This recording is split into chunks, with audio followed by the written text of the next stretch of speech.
Hawakan umano ng Department of Interior and Local Government ang investigasyon sa dating opisyal ng pambansang pulisya at ngayon alkalde ng Daanbantayan, Cebu na si Vicente Loot.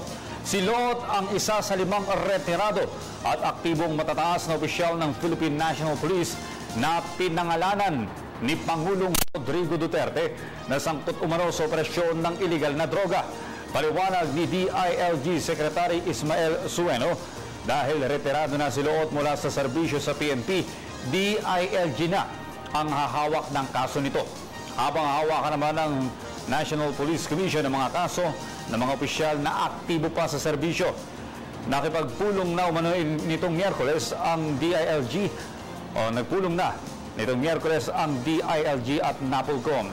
Ayon kay Sueno, bineberipikapan nila ang mga ebidensya laban sa 5 personalidad. Plano umano ng NAPOLCOM na maglabas ng initial findings bago matapos ang linggo. Samantala, inihayag ni Sueno na marami pang personalidad na konektado sa kalakalan ng iligal na droga ang may bubunyag sa mga susunod na araw.